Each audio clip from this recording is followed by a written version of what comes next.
IBC Tamil உறவுகளுக்கு வணக்கம் மற்றும் ஒரு வெள்ளிக்கிழமை இரவு பொழுதில் உங்களை பேசும் கிழமை நிகழ்ச்சியினூடாக சந்திக்கின்றேன். எல்லோருமே பாதுகாப்பாக மகிழ்ச்சியாக குடும்பத்தோடு நீங்கள் இருப்பீங்க என்ற நம்பிக்கை இருக்கிறது. காரணம் இந்த COVID-19 கொரோனா வைரஸ் இரண்டாவது அலை இலங்கையிலும் சரி இந்தியாவிலும் சரி இப்போது இந்த புலம்பெயர் தேசங்களில் நாங்கள் வாழ்ந்து கொண்டிருக்கக்கூடிய பல நாடுகளிலும் மிக பாரதூரமான விளைவுகளை ஏற்படுத்திக் கொண்டிருக்கின்ற நிலையிலே பல நாடுகளும் லாக்டவுன் முறைக்குள் சென்று கொண்டிருக்கின்றன. இன்னொரு பக்கத்திலே நாங்கள் ஒவ்வொரு தரம் எங்களுக்கான சுய பாதுகாப்பினை உறுதிப்படுத்திக் கொள்ள வேண்டிய தேவை இருக்கிறது. பிரித்தானியாவிலே பல விடயங்கள் நடைமுறைக்கு வருகின்ற நிலையில் அவை பற்றியெல்லாம் நாங்கள் பேச இருக்கிறோம். அதற்கு முன்னர் ஐரோப்பிய நாடுகளினுடைய நிலவரங்கள் தொடர்பாகவும் பார்ப்பது பொருத்தமாக இருக்கும் என்று நம்புகிறேன். அந்த வகையிலே ஜெர்மனி கடந்த காலங்களில் அதிகமான இழப்புகளையும் அல்லது அதிகமான பாதிப்புகளையும் சந்தித்திருக்கக்கூடிய ஒரு பகுதியாக அல்லது ஒரு நாடாக இருக்கிறது. அதே போல இந்த இரண்டாவது அலை வருகின்ற வேளையிலும் ஆரம்பத்தில் ஜெர்மனியிலே அது தொடர்பான மிகப்பெரிய ஒரு அச்சநிலை ஒன்று காணப்பட்டிருந்தது.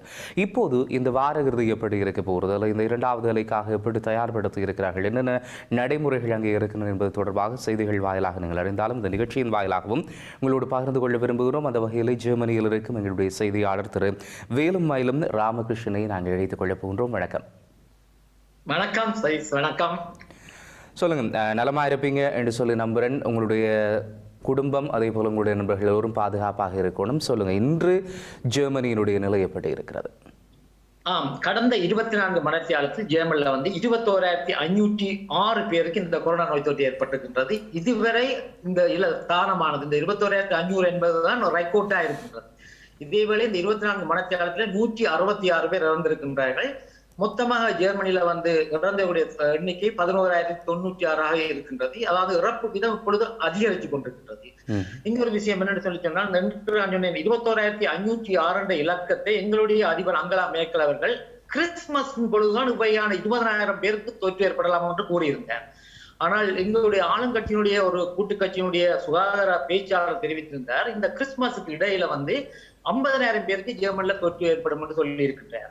இதே வேளையில இப்ப ஜெர்மனில ஒரு லைட்டான ஒரு லாக்டவுன் இரண்டாவது லாக்டவுன் வந்திருக்கின்றது.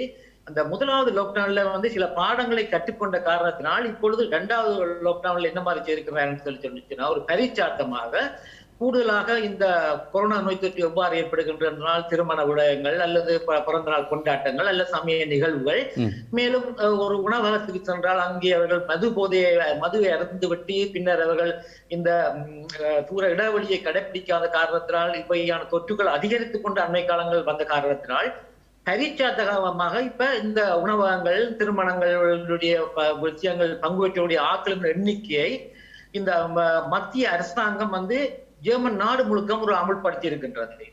ஆனால் இதுவரை ஒரு விஷயம் என்ன பிரச்சனை என்றால், இங்க ஒரு சமஷ்டி நாடு என்ற காரணத்தினால் ஒவ்வொரு மாநிலங்களும் சென்ற புதன்கிழமை வரையில தங்களுக்கு இஷ்டமான முறையிலையும் தங்கள மாநிலங்கள்ல எவ்வளவு நோய் தொற்று ஏற்படுகின்றது என்ற அடிப்படையில பார்த்துதான் அவர்கள் சில கட்டுப்பாடுகளை நியமித்திருந்தார். இது மக்களிடையே பாரிய குழப்பத்தை ஏற்படுத்தி இருந்தது.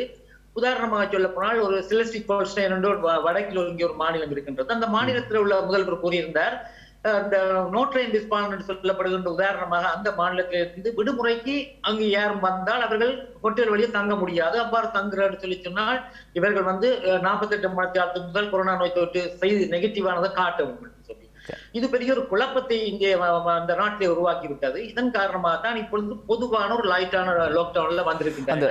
அந்த பொதுவான லைட்டான லாக்டவுன் என்னென்ன விஷயங்கள் அங்கே அதுக்குள்ள இருக்குன்னு சொல்லுவீங்களா கொஞ்சம்? அதாவது சென்ற திங்கட்கிழமை இங்க உணவகங்கள் எல்லாம் பூட்டிட்டாங்க. பூட்டு சொல்லி சொன்னால் அதன் அர்த்தம் மக்கள் அந்த உணவகங்களுக்கு சென்று அங்க சாப்பாடு அருந்த முடியாது. ஆகவே அவர்கள் பற்றிய சாப்பாடுகளை வெளியே எடுத்து செல்லலாம் ஒன்று இருக்கின்றது. இதே வேளையில ஒரு தியேட்டருக்கு போக முடியாது, ஒரு ஃபிட்னஸ் ஸ்டுடியோக்கு அவர்கள் போக முடியாது. திருமண வீடுகள் கூட 10 பேர் மட்டும்தான் திருமண நிகழ்வுகள்ல பங்கு பெறலாம். அதிகம் அந்த 10 பேர் இங்க உள்ள ரெகுலாரிட்டி ஆபீஸ்க்கு அவர்கள் அறிவிக்கணும், நாங்கள் இப்படி விழாவை செய்ய போகின்றோம். இதேவேளை இன்னொரு விஷயத்தை குறிப்பிடுகின்றேன் என்று சொல்லி சொன்னால், இங்கே மாநிலங்களுக்கு சில அதிகாரங்கள் இருந்தால் கூட சில நகரங்களுக்கும் அதிகாரம் இருக்கின்றது, தன்னிச்சையான சில முடிவுகளை எடுக்கின்றது. இதுல ஒரு பொதுவான ஒரு முடிவை அரசாங்கம் எடுத்திருந்த மத்திய அரசாங்கம் ஒரு நகரத்தில் 1 லட்சம் பேர் வாழ்ந்து கொண்டிருந்தால் அவர்களுக்கு ஒரு குறிப்பிட்டதாரமாக 50 பேருக்கு இந்த நோய் தொற்று இருந்தால் அவர்கள் உடனடியாக பல நடவடிக்கைகளை மேற்கொள்ள வேண்டும். நடவடிக்கை மேற்கொள்ள வேண்டும் சொல்லி சொன்னால் அவங்களோட உதாரணமாக தங்களோட நகரத்துல வந்து முகக்கவசம் அணிகளை கட்டாயப்படுத்தல் வேண்டும். அன்றையில் நிச்சயமாக அரசாங்கத்தினுடைய அனுமதியை நகரத்தினுடைய அனுமதியை பெற்றுத்தான் நிகழ்வுகள் செய்யணும். இப்படியான நிலைமையை கொண்டு வந்தாடியா இங்க ஒரு குளறுபடி ஒன்று இருந்தது.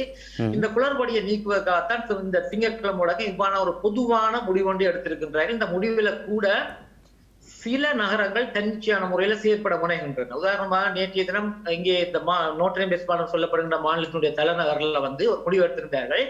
முகக்கவசம் அணியாதவர்களுக்கு 25,000 € வரை தண்ட பணம் அறலாவிடும் என்று சொல்லி இருக்கின்றார். இது இந்த நகரத்தினுடைய முடிவு.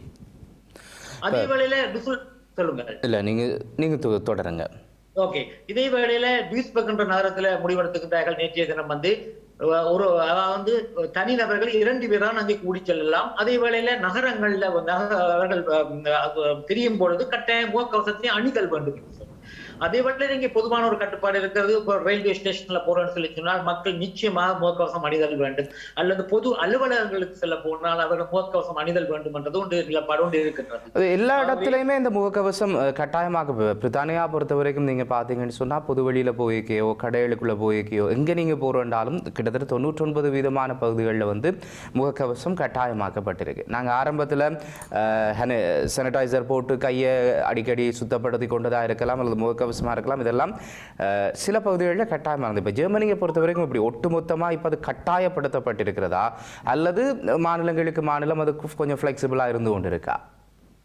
அதாவது வந்து ஜெர்மனியை பொறுத்தவரையில பொது இடங்களில், அதாவது சிலைகளை வீதியில் செல்லும் பொழுது அல்லது கடைக்கு வெளியில் செல்லும் பொழுது அல்ல நகரத்திற்கு செல்லும் பொழுது வந்து அரச கட்டிடங்கள் அல்லது மத்திய புகையிரத நிலையங்கள் அல்லது அரசாங்கத்துக்கு சொந்தமான பஸ்கள் பிரயாணம் செய்தவர்கள் இதற்கு நிச்சயமாக முகக்கவசத்தை அணிதல் வேண்டும். ஆகிய பொது வழியில் செல்லும் பொழுது சில நகரங்கள் தான் இந்த நிபந்தனைகளை விதித்திருக்கிறது. உதாரணமாக கேர்னி என்ற நகரத்தை எடுத்து பார்க்கலாம். அங்க 1,00,000 பேருக்கு 200 பேருக்கு நோய் தொற்று வந்துவிட்டது. அவர்கள் சொல்லுகின்றார்கள் 2 பேருக்கு மேல வந்து கூட முடியாது. அதே வேளையை நகரத்தில் செல்லும் பொழுது கட்டாயமாக முகக்கவசத்தை அணிதல் வேண்டும் என்று கூறியிருக்கின்றார்கள். ஆகவே சொல்ல போனால் எல்லோரும் வீதியில் செல்லும் பொழுது முகக்கவசம் அணிதல் வேண்டும் என்ற ஒரு கட்டுப்பாடு இங்கே இல்லை. சரி சரி சரி. இப்போ அடுத்து வரக்கூடிய நாட்களில் வந்து அதிகமான தொற்றுகள் பல பகுதிகளுக்கு வரலாம் என்கிற ஒரு அச்சநிலை ஒன்று காணப்படுது. ஜெர்மனியில் இதுவரைக்கும் எந்த மாநிலம் அதிகமான தொற்றுகளுக்குள்ளாக இருக்கு, எந்த மாநிலம் பாதுகாப்பாக இருக்கிறது? அதாவது வந்து சில கிழக்கு ஜெர்மனியில் உள்ள சில நகரங்கள் வந்து பாதுகாப்பாக இருக்கின்றன. குறிப்பாக சொல்ல போனால் சாக்சன் மாநிலத்தை நாங்கள் எடுத்து பார்க்கலாம், டியூரிங் சொல்லப்படுகின்ற மாநிலத்தை எடுத்து பார்க்கலாம், அல்ல வட மாநிலமான சிலஸ்விக் ஹோல்ஸ்டைன் எடுத்து பார்த்தோம்னு சொன்னால் அங்கே நோய் தொற்று வீதம் வந்து மிக குறைவாக இருக்கின்றது. இதன் காரணமாக அந்த மாநிலத்தில் உள்ள முதல்வர்கள் வந்து சில மக்களுக்கு சார்பமான ரீஜனல் டிசிஷன் எடுத்துக் கொண்டிருந்தார்கள். எங்களுடைய பிராந்தியத்துல நோய் தொற்று இருக்கவில்லை, ஆகவே நாங்கள் நிச்சயமாக இவ்வகையான கட்டுப்பாடுகளை செய்யவில்லை, தேவையில்லை என்று சொல்லி. ஆனால் இதே வேளையில பவேரியா மாநிலம் தென் மாநிலத்துல வந்து நோய் தொற்று மிக அதிகமாக இருக்கின்றது. அதுக்கு அடுத்த மாநிலமான பாடன் பூட்டம்பெர்க் என்ற மாநிலத்தை எடுக்கும் பொழுது அங்கேயும் நோய் தொற்று அதிகமாக இருக்கின்றது. இதை விட மக்கள் சனத்துக்கு அதிகமாக வாழுகின்ற ஜெர்மன் மாநிலமான நோட்ரன் வெஸ்ட்பாலனில் வந்து இந்த நோய் தொற்று மிக அதிகமாக இருக்கின்றது. இதே வேளையில மத்திய மாநிலங்கள்ல வந்து வடக்கு ஜெர்மனியில் உள்ள பிரேமன் போன்ற நகரங்களில் ஓரளவு மிதமான நோய் தொற்று அங்கே இருக்கின்றது. இதுல ஒன்று சொல்ல வேண்டும், நோட்ரன் வெஸ்ட்பாலனில் எடுத்து பார்க்கும் பொழுது அங்கே அதோடைய எல்லை வந்து ஒல்லாந்தாக இருக்கின்றது. ஒல்லாந்து மற்றும் பெல்ஜியம் இருக்கின்றது. இந்த 2 நாடுகளிலேயும் வந்து நோய் தொற்றானது மிக அதிகமாக இருக்கின்றது. இந்த நோட்ரன் வெஸ்ட்பாலன் மாநிலத்தினுடைய எல்லையாக வந்து பிரான்ஸ் இருக்கின்றது, அங்கே அதிகமாக இருக்கின்றது. இங்கே இந்த நோய் தொற்று ஏற்படக்கூடிய ஒரு வாய்ப்புகள் அதிகமாக இருக்கின்றது. இன்னொரு விடயத்தை நான் இங்கே வெட்கமில்லாம கூற வேண்டிய விஷயம் என்னால், ஜெர்மனியர்கள் வந்து கூடுதலாக வந்து இந்த நாட்டினுடைய சட்டத்தை கடைபிடிக்கிறதுக்கு முயலுகின்றார்கள். சில அதிமேதாவியான ஜெர்மனியர்கள் கூறுகின்றார்கள் கொரோனா என்பது பொய், அரசாங்கத்துக்கு எதிரான பல ஆர்ப்பாட்டங்களையும் அவர்கள் தங்களுடைய சித்தாந்தங்களை கடைபிடிப்பதற்கு இதற்கு கருவியாக பயன்படுத்துகின்றார்கள். நிறைய நாடுகள்ல, ஜெர்மனி மட்டுமில்ல நிறைய நாடுகள்ல அது நடக்குதா? வெளிநாடு கனடாவில் நடந்து கொண்டிருக்கு. ஜெர்மனில மனதில் வந்தபடியா கூறியிருந்தேன். ஆனால் வெளிநாட்டவர்களை பொறுத்தவர்கள் ஒட்டுமொத்தமாக கூடுதலான வெளிநாட்டவர்கள் இது ஒரு பொய், இது ஒரு அசம்பந்தமான தன்மை என்று கூறி அசம்பந்தமான முறையில் இருக்கின்றது மட்டுமல்லாமல் நான் பல நிகழ்வுகளுக்கு இங்கே போயிருக்கின்றேன். திருமண வீடுகள், பிறந்த நாள் வீடுகள் கூட அண்மை காலமாக சென்றிருக்கின்றேன். முகக்கவசம் அணிவதை அரச நிர்வாகத்தினுடைய சட்டத்துக்கு பயந்து அணிவதாக பாசாங்க நாங்கள் செய்கின்றமே ஒழிய நிச்சயமாக நாங்கள் வந்து விரும்பி சுய பாதுகாப்புக்காக செய்யறதாக எனக்கு தெரியவில்லை. இதுதான் நோய் தொற்றுக்கு ஏற்படுறதுக்கு முக்கிய காரணமாக அமைகின்றது. கூடுதலாக அண்மை காலங்கள் பல திருமண நிகழ்வுகளில் இவ்வாறான நோய் தொற்று ஏற்பட்டு பல நகரங்கள் கூட முடக்க நிலைமையை கொண்டு வந்த இந்த அசம்பந்தமான ஒரு போக்குவரத்து காரணமாக மக்கள் ஒரு பக்கம் அசம்பந்தமாக இருக்கிறார் என்று சொன்னாலும் அரசாங்க ரீதியாக அல்லது அரசாங்கம் யாருக்காவது இப்போ பிரித்தானியா பொறுத்த வரைக்கும் பிரித்தானியாவின் பொது போக்குவரத்தை நீங்கள் எடுத்து பார்த்தால் மட்டுப்படுத்தப்பட்டவர்கள் தான் அதில் பயணிக்க வேண்டும் என்கின்ற நோட்டீஸ் எல்லாம் இருக்கும். ஆனால் அதை தாண்டி பஸ்ஸிலையும் சரி அல்லது ட்ரெயின்லையும் சரி அதிகளவானவர்கள் பயணிக்கின்ற படங்கள் வெளியாகி கொண்டு தான் இருக்குது, பார்க்கவும் முடியுது. சுவிஸ்லையும் அண்மை காலத்தில் அதை பார்க்க முடிஞ்சது. ஜெர்மனியில் எப்படி அந்த ஒழுங்கு விதிகள் பின்பற்றப்படுகிறதா அல்லது பொது போக்குவரத்து 1 மீட்டரோ 2 மீட்டரோ இடைவெளியை பின்பற்றும் கொண்டு சொல்கிற அரசாங்கமே அல்லது அந்த அரசாங்கம் யார்கிட்ட ஒரு தனியார் நிறுவனத்துக்கு கொடுத்துருக்குன்னா அவர்கள் அதை பின்பற்ற வேண்டிய தேவை இருக்குது. ஆனால் இதை தாண்டி ஜெர்மனின்ற நிலைமை எப்படி இருக்குது? அந்த ஒழுங்கு விதிகள் பின்பற்றப்படுகிறதா அல்லது அதுலேயும் மக்கள் திரளாக பயணிக்கிறார்களா?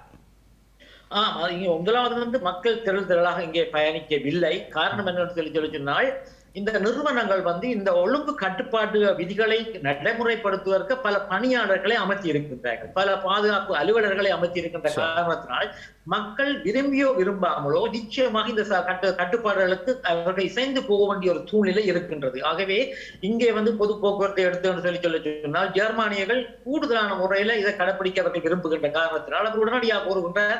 நீ வாகன போக்குவரத்தில் உள்ள ஊழியர்களை சொல்லுகின்றார்கள் இதுக்கு போக முடியாது, நீ இதை கட்டுப்படுத்த வேண்டும் அல்லது உடனடியாக ஒவ்வொரு வாகனங்களிலே பாதுகாவலர்கள் செல்கின்றார்கள்.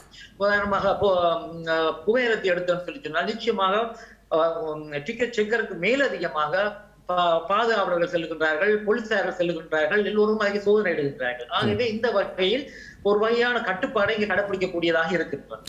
மறுபுறத்தில் மருத்துவ வசதிகள் தொடர்பாக என்ன நிலவரம் காணப்படுகிறது? இப்போ கொரோனாக்கு மாத்திரம்தான் அங்கே மருந்துகள் அல்லது மருத்துவ சேவை வழங்கப்படுதா? இதர சத்திர சிகிச்சைகள் அல்லது ஏனைய வருத்தங்களுக்கு போகக்கூடிய ஆட்களுக்கு மருத்துவமனைகள் அல்லது அவர்களுடைய வைத்தியர்கள் குடும்ப நல வைத்தியர்களுடைய பங்களிப்பு எல்லாம் எப்படி இருக்கு? இப்போ நிச்சயமா நான் இன்று கூட காலமே ஒரு மொழிபெயர்ப்பு வைத்தியசாலை கொண்டு சென்றிருந்தேன். வைத்தியசாலையிலே அவர்கள் இந்த ஒழுங்கு முறைகளை கடைபிடிக்கின்றார்கள். வைத்தியசாலைக்கு சென்றால் நிச்சயமாக எங்கள் பற்றிய தரவுகளை அங்கே கொடுக்க வேண்டும், நாங்கள் கையெழுத்து வைக்க வேண்டும், சில பரிசோதனைகள் உட்படுத்துகின்ற சில வைத்தியசாலைகள் உடனடியாக எனக்கு காய்ச்சல் இருக்கின்றத கூட அவர் சோதித்துதான் உள்ளே அனுமதிக்கின்றார்கள். இதே வேளையில் ஒரு நோயாளி வைத்தியசாலையில் இருக்கும் பொழுது அந்த நோயாளியை இன்னொரு போய் பார்க்க முடியாத சூழ்நிலை இப்ப இருக்கின்றது. அவர்கள் அங்கே அனுமதிக்க மாட்டார்கள் போவதற்கு.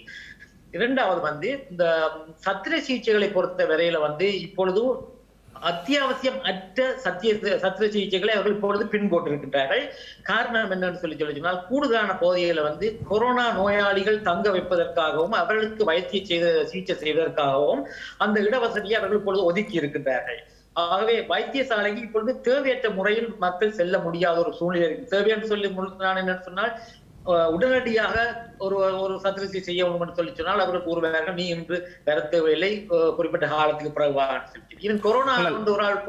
ஆனால் இப்போ இங்கே பிரித்தானியா பொறுத்த வரைக்கும் இப்போ ஜோனாக பிரித்து வச்சிருப்போம். இது கொரோனா அல்லது மற்ற ட்ரீட்மெண்ட்ஸ் பிரித்து வச்சிருக்கோம். இப்போ ஒருத்தருக்கு திடீரென்று ஒரு நெஞ்சு வலி வரலாம் அல்லது அஸ்மா வரலாம் அல்லது ஒரு நீரிழிவு மயங்கி விழலாம். இப்படியான ஒரு எமர்ஜென்சியான ஒரு சிச்சுவேஷன் வரும்போது அவை எமர்ஜென்சி ஆக்சிடென்ட்ஸ் ஏஎன்இக்கு போகிறதுக்கு அவைக்கான அந்த ஒரு இடைவெளி அங்கே இருக்கா அல்லது அதில் ஒரு இக்கட்டான ஒரு நிலைமை காணப்படுதா?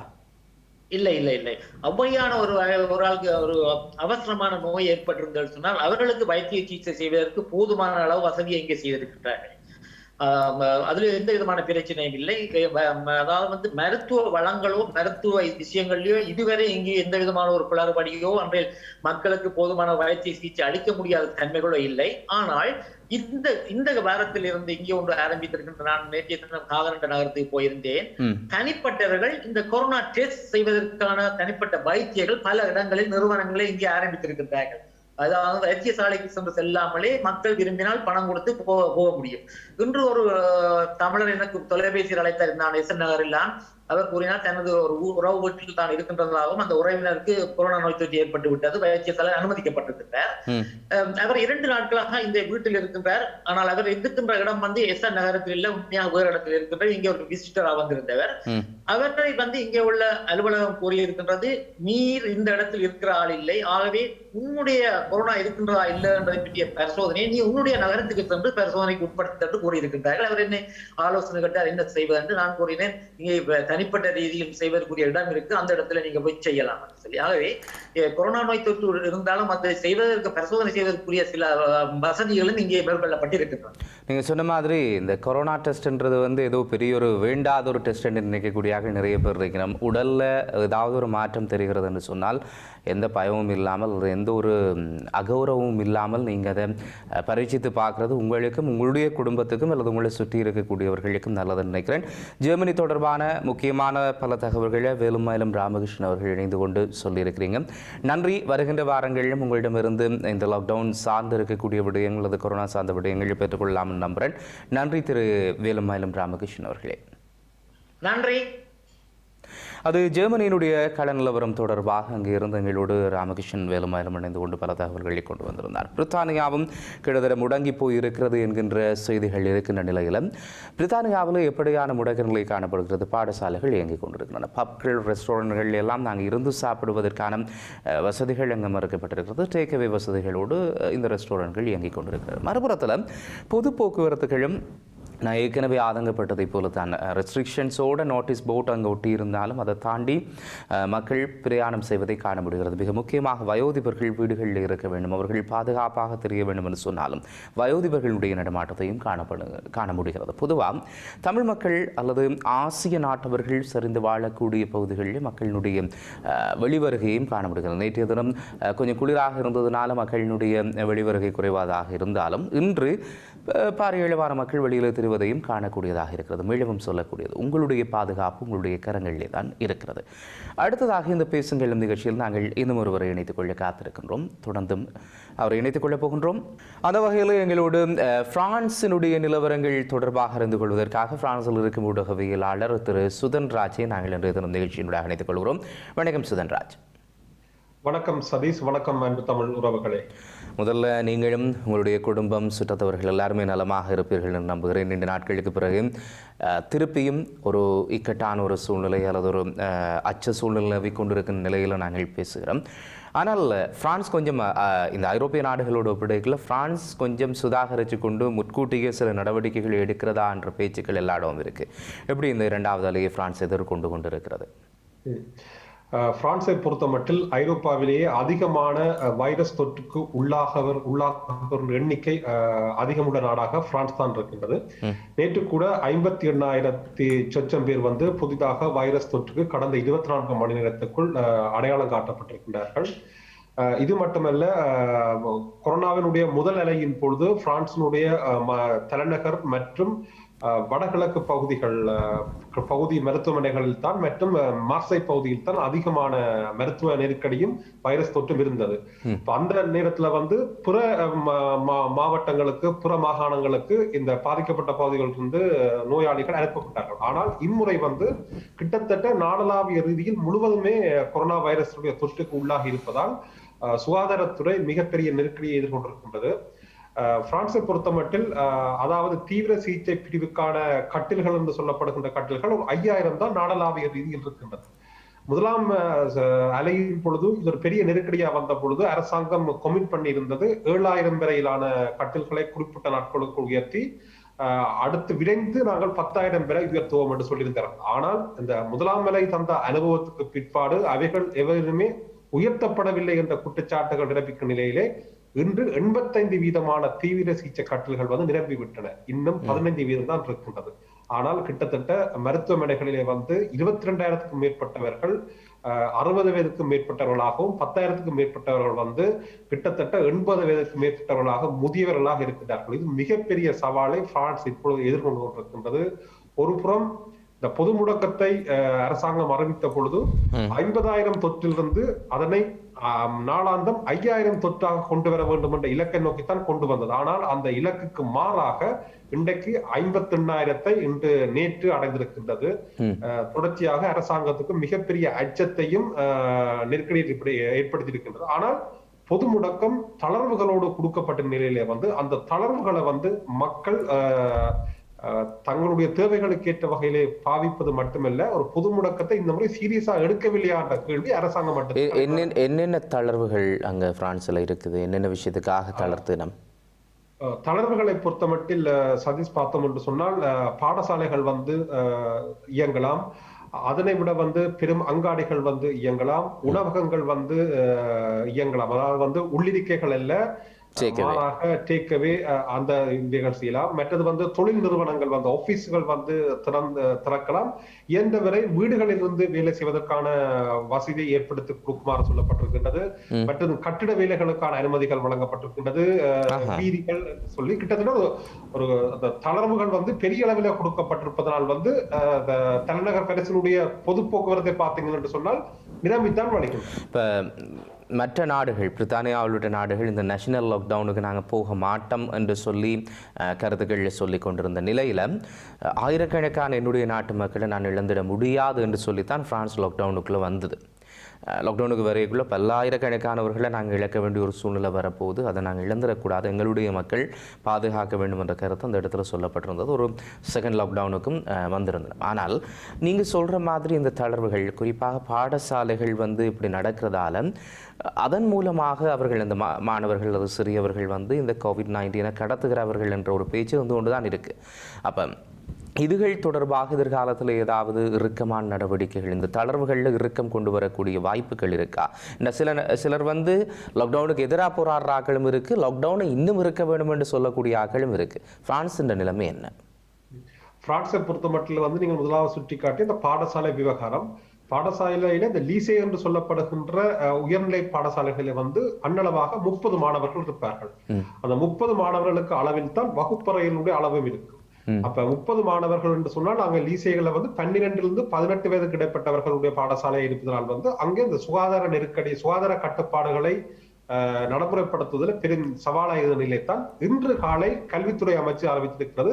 50% பாடத்திட்டங்கள் இணைய வழியூடாக நடைபெறும் என்று சொல்லி, இதனூடாக 50% பிள்ளைகளை பாடசாலையில் கட்டுப்படுத்த முடியும் என்று முதற்கட்டமாக சொல்லப்பட்டிருக்கிறது.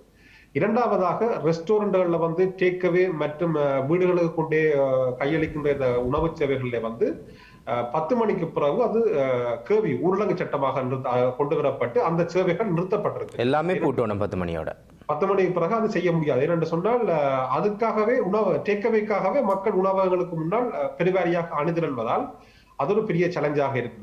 இப்ப மெதுவாக அதனை இறுக்கி கொண்டு வரார்கள். இருப்பினும் நேற்று பிரதமர் அவர்கள் குறிப்பிட்ட கூட்டினார் என்று சொன்னால், பிரதமர் அவர்கள் சுகாதாரத்துறை அமைச்சர் குறிப்பிட்டிருக்கிறார் என்று சொன்னால், தற்போதைய நிலவரம் 50,000 தொற்றுக்கள் தாண்டி கொண்டிருப்பதனால் பொது முடக்கம் என்பது இறுக்கமாக்கப்பட்டு பொது முடக்கம் நீண்ட காலத்துக்கு நீடிக்க வேண்டும் என்று சொல்லப்பட்டிருக்கின்றது. உதாரணமாக சுகாதார அவசரகால நிலை பிரேரணை நாடாளுமன்றத்தில் கொண்டு வந்த பொழுது பிப்ரவரி நடுப்பகுதி வரை அந்த பிரேரணை இருந்திருக்கின்றது. அது என்ன சொல்லுது என்று சொன்னால், இந்த பொது முடக்கமும் இந்த நெருக்கடி எதிர்வரும் பிப்ரவரி மாதம் வரை நீடிக்கும் என்றே எதிர்பார்க்கப்படுகின்றது. தொடர்ந்து நாங்கள் உங்கள்கிட்ட இருந்து இன்னும் நிறைய விஷயங்களை கேட்டு அறிந்து கொள்ள காத்திருக்கிறோம். அதற்கு முன்னர் ஒரு சின்ன இடைவேளை பேசும் கிளம் நிகழ்ச்சிகளை, அதைத் தொடர்ந்து பிரான்சின் ஏனைய விடயங்கள் தொடர்பாக அறிந்து கொள்ள காத்திருக்கின்றோம்.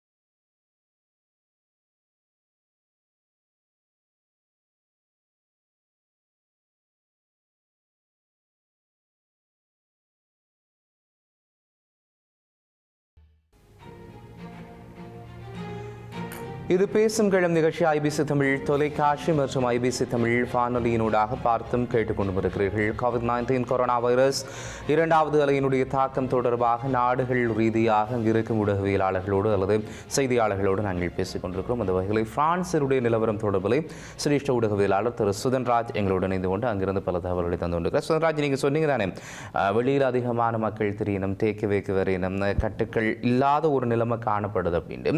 ஏற்கனவே நான் ஜெர்மனியினுடைய நிலவரம் தொடர்பில் கேட்கின்ற வெளியிலும் கேட்ட கேள்விதான்.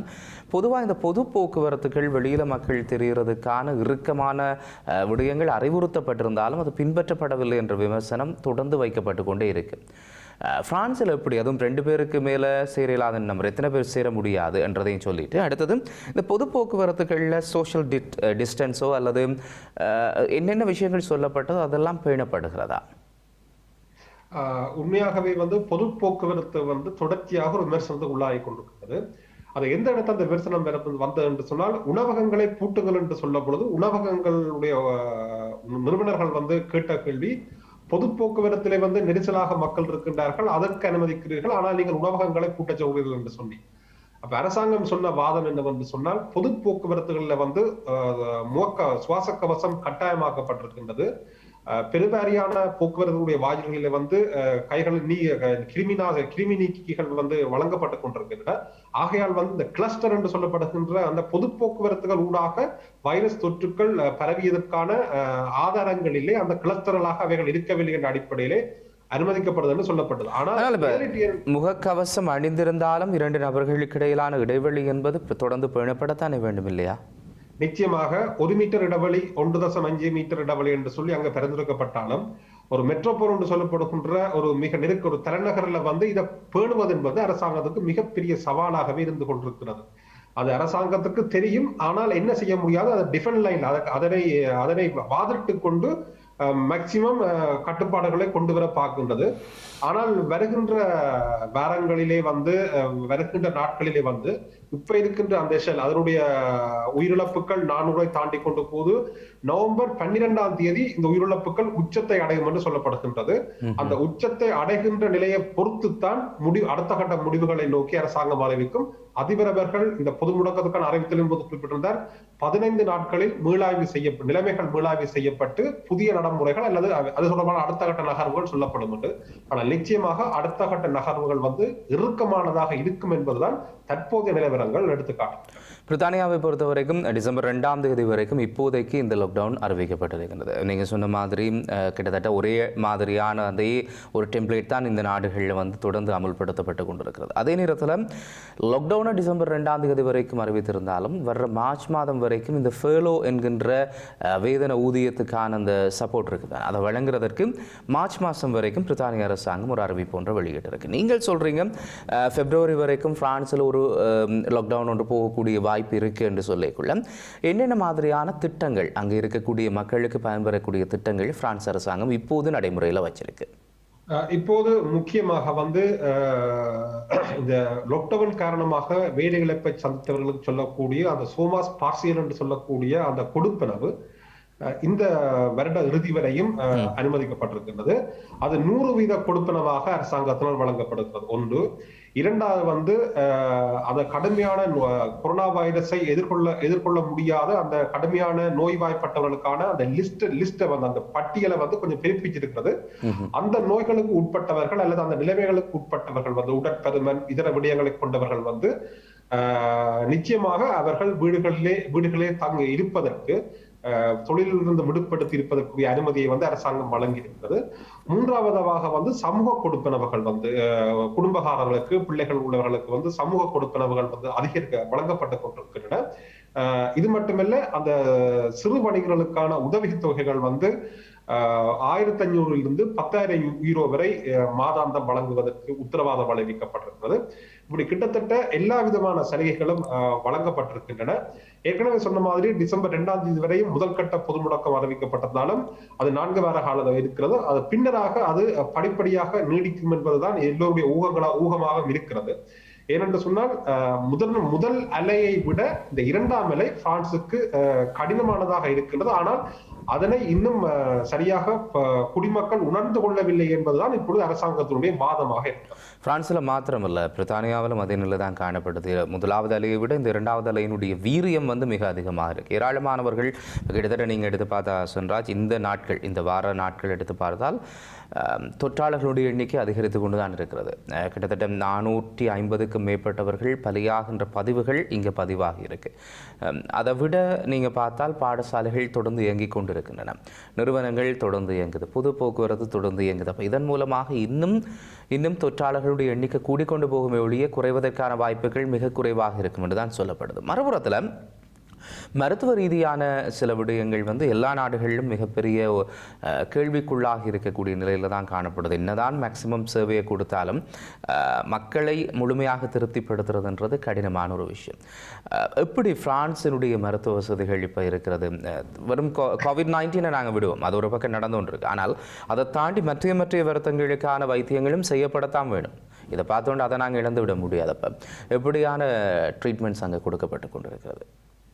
இது பிரான்சினுடைய சுகாதார சேவையை பொறுத்த மட்டும் நீங்க பார்க்கலாம் வந்து கிட்டத்தட்ட கடந்த 5 அல்ல 6 ஆண்டுகளுக்குள் வந்து பலாயிரக்கணக்கான மருத்துவ கட்டில்கள் வந்து மருத்துவமனைகளிலே நீக்கம் செய்யப்பட்டன என்பது வந்து கடுமையான விமர்சனத்துக்குள்ளாயிருந்தது. ஏன்னு சொன்னால் மருத்துவமனை கட்டில்கள் வந்து சேவையற்று கிடப்பதனால் அதனை பராமரிப்பது வந்து ஒரு மிகப்பெரிய பொருட்செலவாகவும், அது மட்டுமல்ல பல கிளினிக் என்று சொல்லக்கூடிய பல மருத்துவ நிலையங்கள் மூடப்பட்டன. இப்படி செய்து கொண்டிருக்கக்குள்ள அந்த கொரோனாவுடைய முதல் நிலையின் பொழுது அந்த தீவிர சிகிச்சை கட்டில்கள் வந்து பற்றாக்குறை இங்குதான் ஏற்பட்டது. அதனை விட வந்து மருத்துவமனைகளில் வந்து சுவாச கவசங்கள் என்று சொல்லக்கூடிய முகக்கவசங்கள், அதனை விட இதர மருந்துகள் எல்லாம் வந்து மிகப்பெரிய சேலஞ்சை வந்து பிரான்ஸ் எதிர்கொண்டது. அப்ப அந்த நிலையில தான் பிரான்ஸ் அரசாங்கம், தற்போதைய அரசாங்கம் வந்து கமிட் பண்ணது வந்து தாங்களும் குறிப்பிட்ட காலத்துக்குள்ள வந்து சுகாதாரத்துறையில வந்து மீள் சீரமைப்பை கொண்டு வந்து சுகாதார பணியாளர்களுக்கு கொடுப்பனவுகளை அதிகரித்து அவர்களுக்கு தேவையான விடயங்களை அதிகரிக்கும் என்று சொல்லி. ஆனால் இன்றைக்கு வரைக்கும் சதீஷ் ஒரு தீவிர சிகிச்சை கட்டில் அதிகரிக்கப்படவில்லை என்ற குற்றச்சாட்டை எதிர்கட்சிகள் வைத்துக் கொண்டு வருகின்றன. ஆனால் அரசாங்கம் சொல்லுது தாங்கள் குறிப்பிட்ட காலத்துக்குள்ள 10,000 எட்டுவோம் என்று சொல்லி கொன்க்ளூஷனா ஒரு விஷயம் சொல்லலாம். அதிபர் சொன்னார் வந்து ஒரு தீவிர சிகிச்சை மருத்துவரை உருவாக்குவதற்கு தங்களுக்கு 10 ஆண்டுகள் தேவையாயிருக்கிறது. ஒரு மருத்துவ தாதியை உருவாக்குவதற்கு தங்களுக்கு 5 ஆண்டுகள் தேவையாயிருக்கிறது. உடனடியாக இந்த கொரோனாவை எதிர்கொள்வதற்கு இவர்களை உருவாக்க முடியாது. இந்த நிலையில் வெளிநாடுகளில் இருந்து நாங்கள் சுகாதார பணியாளர்களை உள்வாங்க போகின்றோம் என்று சொல்லி அரசாங்கம் சொல்லியிருக்கிறது. ஆகையால் பிரான்சினுடைய சுகாதார சேவையினுடைய நிலைமை இதுதான் என்பதை இந்த வாக்கியங்கள் எடுத்து எல்லா நாட்டிலையும் தான் நிலைமையா இருக்கு. இங்கேயும் தான் பேசு பொருளாக இருந்தது. போரிஸ் ஜான்சனுடைய தேர்தல் காலப்பகுதியில் NHS தொடர்பில் தான் அதிகமான கேள்விகள் இருந்தது. எவ்வளவோ அதி உன்னதமான பணியை செய்யக்கூடியவர்களும் விமர்சிக்கப்படக்கூடிய ஒரு காலமாக இந்த காலம் மாறி இருக்கும் நிலையில் பிரான்சினுடைய நிலவரங்கள் தொடர்பில் இதுவரைக்கும் இணைந்து கொண்டு பதிவு செய்ததற்காக நன்றி திரு சுதன்ராஜ். நன்றி IBC தமிழ் உறவுகளே.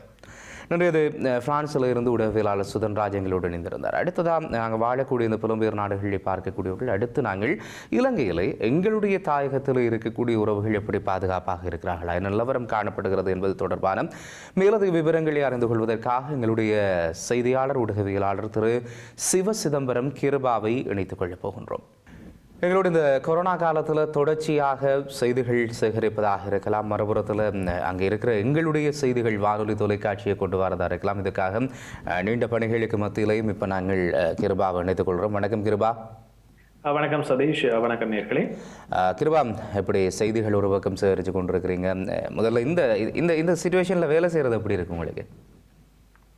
நிச்சயமாக தற்போது கொரோனா நிலைமையின் கீழ் பணியாற்றுவது என்பது ஊடகத்துறையை பொறுத்தவரை மிகவும் கடினமான ஒன்றாகத்தான் காணப்படுகிறது.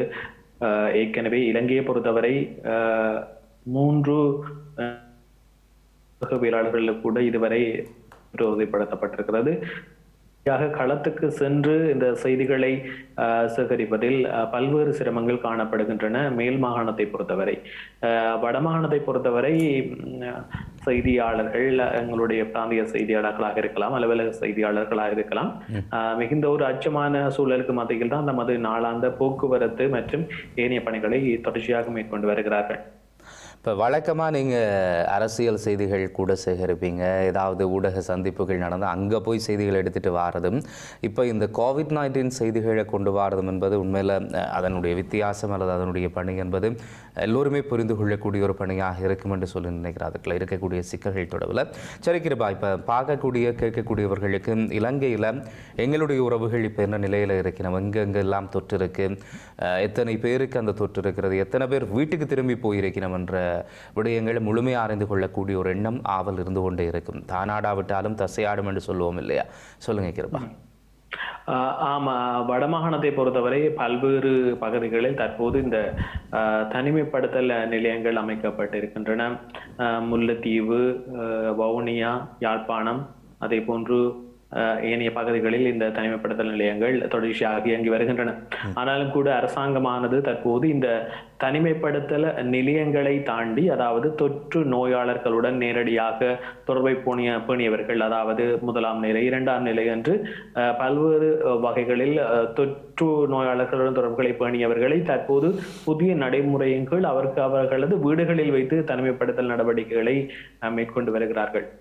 அவ்வாறு இருக்க இப்ப முல்லைத்தீவில் இயங்கிய 3 தனிமைப்படுத்தல் நிலையங்களை மூடுவதாக மாவட்ட சுகாதார பணிமனை தெரிவித்திருக்கிறது. தொடர்ந்தும் இந்த பார்த்தோமேயானால் எங்களது மாவட்டங்களில் தொற்று நோயாளர்கள் அடையாளம் காணப்படுவது என்பதை தாண்டி வெளி மாவட்டங்களில் இருந்து இந்த தனிமைப்படுத்தல் நிலையங்களில் வைக்கப்பட்டுள்ள பலருக்கு தான் தற்போது தொற்று ஏற்பட்டு அவர்கள் இந்த சிகிச்சை நிலையங்களில் அனுமதிக்கப்பட்டிருக்கிறார்கள். ஏற்கனவே யாழ்ப்பாணத்தை பொறுத்தவரை மருதங்கேணி வைத்தியசாலையில் இந்த கொரோனா தொற்று சிகிச்சை நிலையம் அமைக்கப்பட்டிருக்கிறது. அதே போன்று கோப்பாய் கல்வியியல் கல்லூரி கூட இந்த சிகிச்சை நிலையம் அமைக்கப்பட்டிருக்கிறது. ஆனாலும் இந்த சிகிச்சை நிலையத்தில் மிகவும் பாதுகாப்பான முறையில் இந்த சிகிச்சைகள் வழங்கப்படுவதாகவும் அயலில் உள்ளவர்கள் இது தொடர்பில் ஒரு அச்சம் கொள்ள வேண்டிய நிலைமை இல்லை என்றும் யாழ் போதனா வைத்தியசாலையின் பணிப்பாளர் சத்தியமூர்த்தி நேற்றைய தினம் ஊடகங்களுக்கு தெரிவித்திருந்தார். ஒரு அச்ச நிலைமை காணப்படுகிறது இந்த பிரதேச மக்களை பொறுத்தவரை. தொடர்ச்சியாக இந்த மரணங்கள் என்பதை நாங்கள் பார்க்க போனால் மேல் மாகாணத்தை மையமாக கொண்டே அதிகளவான மரணங்கள் பதிவாகி இருக்கின்றன. அதிர்ச்சி தரும் வகையில் நேற்றைய தினம் ஒரே நாளில் 5 மரணமாகி இருக்கிறார்கள் மேல் மாகாணத்தில். கிழக்கு எப்படி இருக்கு, மலையகம் எப்படி இருக்கு? கிழக்கை பொறுத்தவரையும் இவ்வாறான ஒரு நிலைமை காணப்படுகிறது. இதுவரை மட்டக்களப்பை பொறுத்தவரை 44க்கும் அதிகமான கொரோனா தொற்று நோயாளர்கள் கண்டறியப்பட்டிருக்கிறார்கள். அதே போன்று மலையக பகுதிகளிலும் பல்வேறு பிரதேசங்களில் இந்த தொற்றாளர்கள் கண்டுபிடிக்கப்பட்டிருக்கிறார்கள். இவர்கள் பொதுவாக இந்த பாலியகுட மற்றும் இந்த மினுவாங்குட ஆடை தொழிற்சாலை குத்தணிகளுடன் தொடர்பட்டவர்களாகவே காணப்படுகிறார்கள். இந்த இரண்டு பகுதிகளையும் மையமாக வைத்தே அதிகமான தொற்று நோயாளர்கள் கண்டறியப்பட்டு வருகிறார்கள். இப்போ அரசாங்கம் சமூக தொற்று இல்லை, கடந்த காலத்தில் வெளிநாடுகளிலிருந்து வந்தவர்கள் மூலமாகத்தான் தொற்றுகள் இனம் காணப்படுறது. இப்போ வரைக்கும் அரசாங்கம் சமூக தொற்றுண்டு ஏற்றுக்கொண்டதாக எனக்கு தெரியல. மறுபுறத்தில் சுகாதார பிரிவு அல்லது வைத்தியத்துறை சார்ந்திருக்கக்கூடியவர்கள் சமூக தொற்று ஏற்கனவே சமூகத்துக்குள்ளே வந்துட்டுது என்கின்ற ஒரு விடயத்தை சொல்லிக் கொண்டிருக்கிறார்கள். உண்மையில் என்ன நடக்கிறது கிருபா? சமூக தொற்று தானா அல்லது வேறு ஏதேனும் சமூக தொற்று இல்லையா? அது நிச்சயமாக இது ஒரு சமூக தொற்றாகவே மாறி இருக்கிறது என்றுதான் நாங்கள் கூறிக்கொள்ள வேண்டும். நாட்டின் அனைத்து மாவட்டங்களிலும் இந்த தொற்று நோயாளர்கள் தற்போது அடையாளம் காணப்பட்டிருக்கிறார்கள். அரசு, அதாவது இலங்கையின் முன்னணி தொழிற்சங்கமாக இருக்கும் அரச மருத்துவ அதிகாரிகள் சங்கம் கூட இதை தெளிவாக கூறிவிட்டது. தற்போது சமூக தொற்றாக இந்த தொற்று மாற்றமடைந்து விட்டது என்று அவர்கள் கூறியிருக்கிறார்கள். அவ்வாறான ஒரு நிலையில் தொடர்ந்தும் இந்த அரசாங்கமானது இது சமூக தொற்றாக மாறவில்லை என்று எந்த அடிப்படையில் கூறுகின்றது என்பது இந்த ஒரு சந்தேகத்துக்குரிய ஒரு விடயமாகவே காணப்படுகிறது. மறுபுறம் தற்போது இந்த மீண்டும் ஒரு ஏற்கனவே அந்த மார்ச், ஏப்ரல், மே மாதங்களில் அமுல்படுத்தப்பட்டதை போன்று இந்த ஒரு தேசிய ரீதியான முடக்க நிலையை அமுல்படுத்துவதற்கும் அரசாங்கம் தற்போது தயாராக, பொருளாதாரம் ஏற்கனவே பாரிய பின்னடைவை சந்தித்திருக்கும் சூழலில் அவர்கள் அவ்வாறான நிலைமைக்கு செல்ல தயாராக இல்லை என்ற காரணத்தின் அடிப்படையில் அவர்கள் இவ்வாறான அறிவிப்பை கூட வெளியிட்டு வரலாம் என்றே பல நாடுகள் நாடு தழுவிய ரீதியான முடக்க நிலைக்கு போயிருக்குது. போகிறதுக்கான எத்தனைப்புகள் எல்லாம் இருக்கு. அதுக்கு முதல்ல இலங்கையில் இப்போ என்னென்ன விஷயங்கள் நடைமுறையில் இருக்குது? எல்லாம் வழக்கம் போல இயங்குதா? பாடசாலைகள்ல இருந்து, வங்கிகள்ல இருந்து, அரசு நிறுவனங்கள், தனியார் நிறுவனங்கள்ல இருந்து, பொது போக்குவரத்துகள்ல இருந்து என்னென்ன இறுக்கமாகி இருக்கிறது, என்னென்ன வழக்கம் போல இயங்குகிறது? மேல் மாகாணத்தை பொறுத்தவரை மேல் மாகாணத்தில் ஆரம்பத்தில் 3 நாட்கள் இந்த ஊரடங்கு சட்டம் அமுல்படுத்தப்படுவதாக அறிவிக்கப்பட்டிருந்தது. கடந்த திங்கட்கிழமை காலை 5 மணிக்கு இந்த ஊரடங்கு சட்டம் தளர்த்தப்படுவதாக ஏற்கனவே இந்த COVID-19 தேசிய செயற்பாட்டு மையத்தின் தலைவராக இருக்கும் இராணுவ தளபதி லெப்டினன்ட் ஜெனரல் சவேந்திர சில்வா அறிவித்திருந்தார்.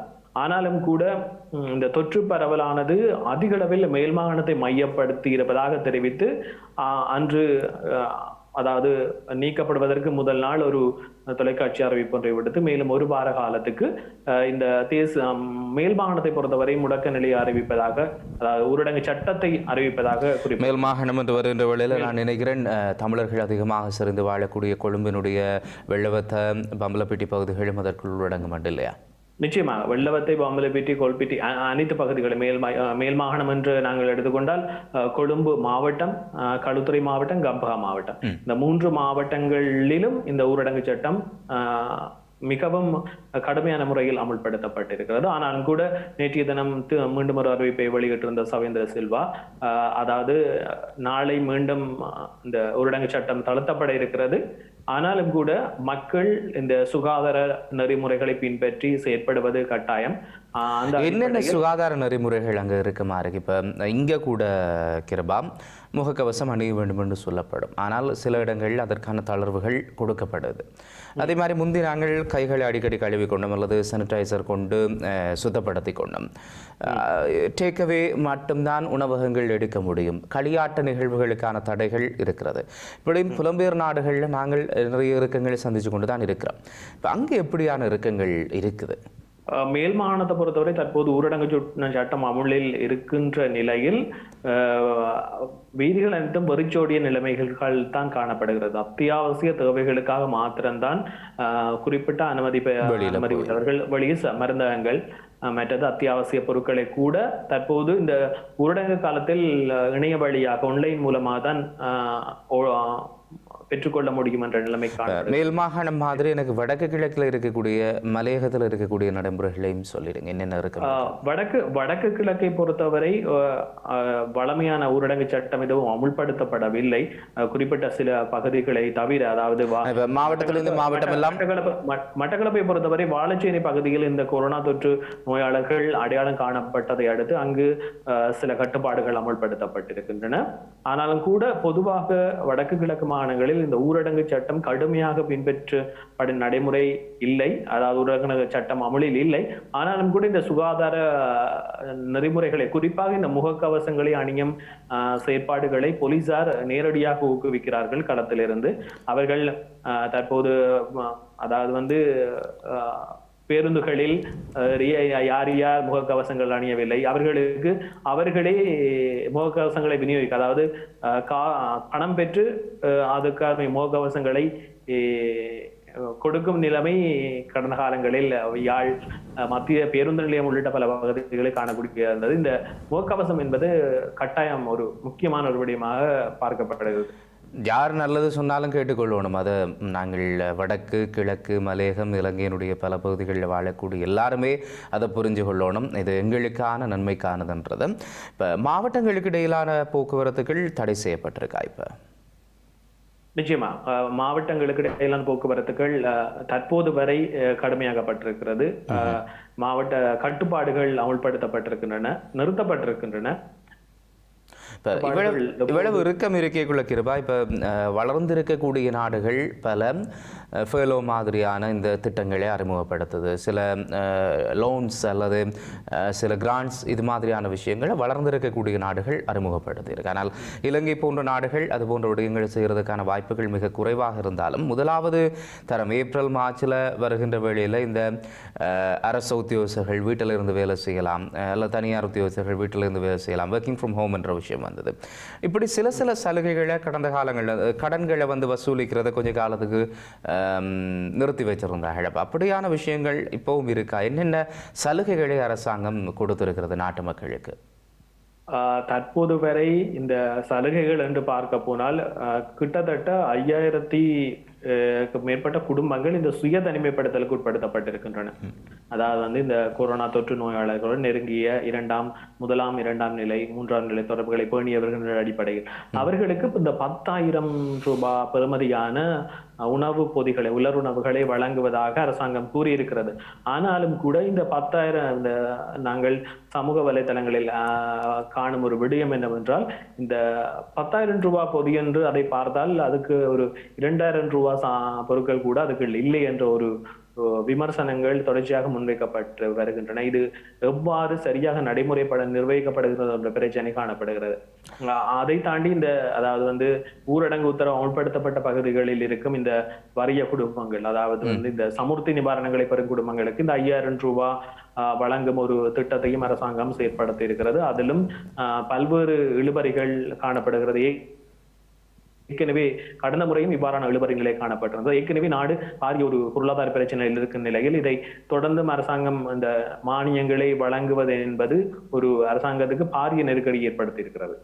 இப்படி மக்களுக்கான பல திட்டங்களை வழங்குறதுக்கு, மக்களுக்கான திட்டங்களை உருவாக்குவதற்கும் செயல்பட வேண்டியவர்கள் இன்னும் ஒரு புது திட்டம் உண்டு கடந்த நாட்களில் பார்க்க முடிந்தது. காணொளிகள், படங்கள் எல்லாம் ஒரு சட்டிகளை கொண்டு போய் பவித்ரா உள்ளிட்டவர்கள் கங்கை ஆற்றுகளில் அல்லது ஆறுகளில் அதை புண்டை போட்டது. இது ஒரு வகையில் நம்பிக்கை இருந்தாலும் சுவாரஸ்யமாக இருக்குது. இந்த காலப்பகுதியில் என்ன நடக்குது கிருபா?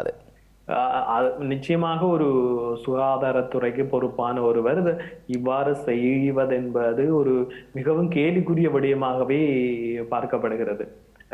அதாவது சமூக வலைத்தளங்களில் மிகவும் கேலிக்குள்ளான வகையில் பவித்ரா வன்னியாராச்சி மற்றும் ஏனைய அமைச்சர்களை வைத்து அந்த விடயத்தை கேலிக்குள்ளான ஒரு மீம்ஸாக கூட நிறைய பேர் போட்டிருந்தார்கள். விஞ்ஞானம் இவ்வளவு தூரம் வளர்ந்திருக்கிறது, இந்த கொரோனா தொற்று என்பது இவ்வளவு ஒரு பாரதூரமான விடயமாக கருதப்படும் நிலையில் இப்படி சுகாதாரத்துறைக்கு பொறுப்பான ஒருத்தர் என்ன செய்கிறது, பொறுப்புல இருக்கிறவங்க அப்படி சரியான செய்தமை மிகவும் ஒரு கடுமையான விமர்சனத்துக்கு உள்ளாயிருக்கிறது. இதுதான் சரியானவர்கள் சரியான இடத்துல இருக்க வேண்டும் என்பதற்கு இதுவும் ஒரு மிக முக்கியமானது. அரசியலில் சரியானவர்களை சரியான நேரத்தில் தெரிவு செய்து கொள்ளுங்கோ என்பதை சொல்லிக்கொண்டு கிருபா, உங்களுக்கும் நன்றியை கூறிக்கொள்ளலாம். பாதுகாப்பாக இருங்க, எல்லாரையும் பாதுகாப்பாக பார்த்துக்கொள்ளுங்க, எங்களுடைய ஊழியர்களையும் உறவுகளையும். இன்னொரு சந்தர்ப்பத்தில் சந்திக்கலாம். நன்றி கிருபா. நன்றி சதீஷ். நன்றி. கோவிட்-19 இது உலகளாவிய பிரச்சனை, ஒவ்வொருவருக்கும் பிரச்சனை. ஆனால் அதை பிரச்சனையாக பார்க்கிற வரைக்கும் தான் பிரச்சனை.